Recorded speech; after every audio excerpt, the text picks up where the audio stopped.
We work day shift, so our roll call started at 7 a.m. before 8 o'clock in the morning. We get this call for a unwanted subject, East Summit Street. So that's like the college area. There's condos there and there's, duplexes. It could be a roommate dispute or it could be unwanted subject. 911, where's your emergency? Somebody's trying to get in. As we're driving to that call, We're getting stuff from a dispatcher. finding out that this is maybe a babysitter watching a young child. I got on scene first. I could hear someone going through the house. No question in my mind that he was looking for something. That let me know that the caller was somewhat okay. I waited for additional units to get there before we decided to make the next move. Next two people to get there were myself and another officer.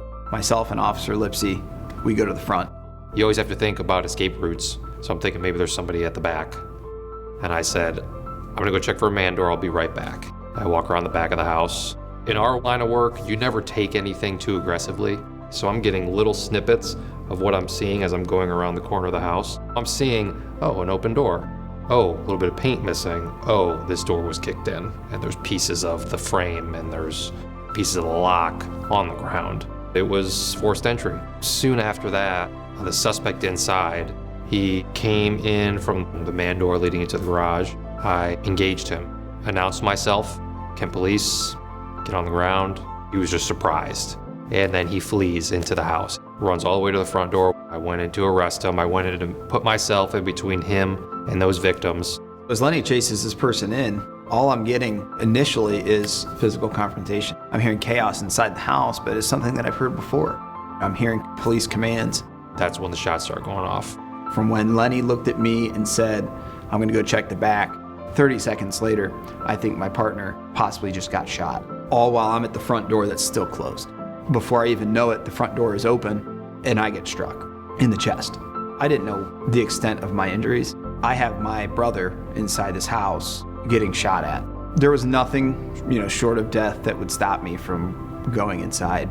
We went through the front door. It's a split duplex. You walk in and immediately you're met with a little landing and a staircase that goes up. We're wrestling with the suspect. Ultimately, he landed on his back on the staircase as we were fighting him for the weapon. I remember very clearly looking down at my hand, thinking the bullet went right through me and I'm okay.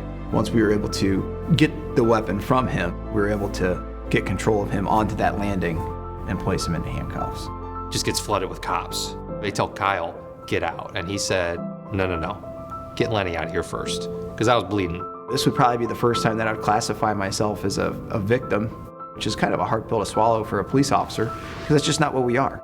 As we're sitting in the ambulance, he and I are having this conversation. It's 8 a.m. It was a Saturday. People were sleeping. How do you tell your wife, hey, I'm at the hospital, I was shot? We both kind of made that decision, like, we'll wait until we think they're awake. I think most people put in a situation where it's between saving somebody's life or running away, I think they would make the right decision. I don't think we're too special for doing that. My heroes are honestly the people who took care of me and him while we were healing after this thing. My freaking wife is my hero.